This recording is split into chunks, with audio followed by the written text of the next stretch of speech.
चीजों को और समझने लग जाओगे तो उसके बारे में पता चलेगा कि भारत ने क्या काम किया था। ऐसा कई सालों में मैं कहूँगा कि 1971 के बाद इतना बड़ा एयर युद्ध हुआ था जिसमें एयरफोर्स को इतने बड़े तरीके से यूज किया गया था। अच्छे अच्छे हथियार हमारे पास थे, हमें पाकिस्तान जाने की जरूरत नहीं पड़ी थी। यहाँ पंजाब से बैठ के मारते थे, सीधा पाकिस्तान में अफगानिस्तान के बॉर्डर पर जाके जहाज मिल जाते थे। और ये 4-5 दिन चलने वाले युद्ध में जान, हर सैनिक ने अपनी जान को जोखिम में डाला। 5-5 दिन खाना नहीं खाए किसी फौजी ने। ये बताना इसलिए जरूरी है कि आपको पता होना चाहिए कि देश की फौज आपके लिए क्या करती है। वो लोग सिर्फ नौकरी नहीं कर रहे, तनख्वाह के लिए नौकरी नहीं कर रहे, वो अपनी जान जोखिम में डाल रहे हैं ताकि हमारा देश मजबूत रहे, हमारे देश में किसी को कोई क्षति ना हो। क्योंकि जब पाकिस्तान की तरफ से बड़ी बड़ी मिसाइलें, ballistic missile, cruise missile, stand of weapon जैसी बड़ी बड़ी चीजें छोड़ी जा रही थी, तो उनके जो टारगेट थे वो एयरफोर्स या हम लोग नहीं थे। उनके जो टारगेट थे आम पब्लिक थी, बड़ी बड़ी बिल्डिंग थी जिसमें लोग रहते हैं। ऐसे टारगेट उन लोगों ने मार गिराया था।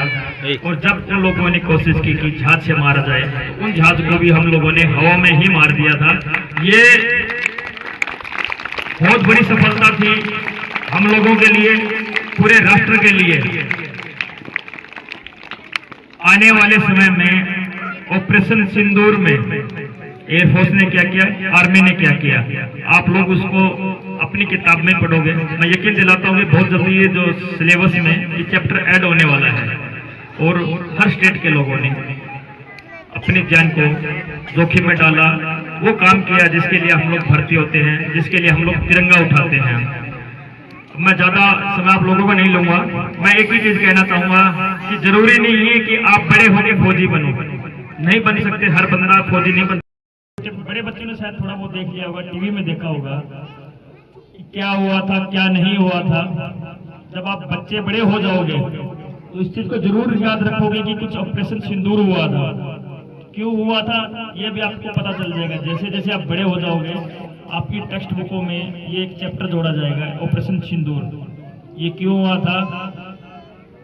किन किन बच्चों को पता कि टेररिस्ट होते हैं, आतंकवादी होते हैं, हाथ उठा लो जिन जिनको ये पता कि बहुत बढ़िया, मतलब इतना तो पता ही है। इतना आतंकवाद या टेररिस्ट नाम की एक जहर हमारे समाज में होता है। इसके बीच बॉर्डर के उस पार पाकिस्तान नाम का एक देश है। आज मैं स्कूल जैसी संस्था में हूँ तो नफरत फैलाना मेरा काम नहीं है, फिर भी कहना चाहूंगा कि आपको अपने दोस्त का और दुश्मन का पता होना चाहिए।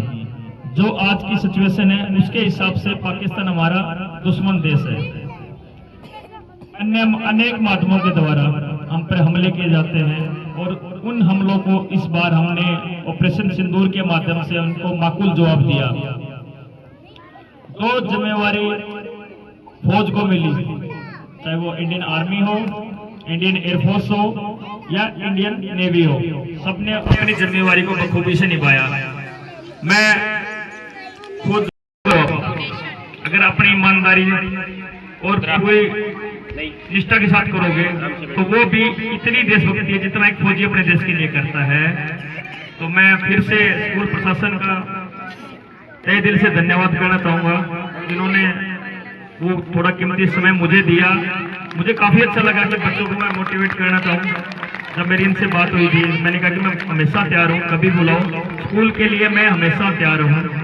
और बच्चों से भी कहना चाहूंगा कि जितना आपको फौज क्या करती है, जितना आपको पता है जरूर पूछो। अपने जो भी सर हैं, टीचर हैं, मैम हैं, सबसे जरूर पूछो कि क्या हुआ था, क्यों हुआ था। क्योंकि बहुत सी चीजें झूठ फैलाई गई थी। इसके लिए पाकिस्तान के द्वारा हर रोज झूठ परोसा जाता था। उस झूठ को तोड़ना भी हमारा काम है और सच को जानना आप लोगों का अधिकार है और आपका काम है। मैं फिर से आपको, पूरे स्कूल को, बच्चों को शिक्षक दिवस की हार्दिक शुभकामनाएं देता हूं और तहे दिल से धन्यवाद करता हूं कीमती समय में मुझे समय देने के लिए। धन्यवाद। जय हिंद।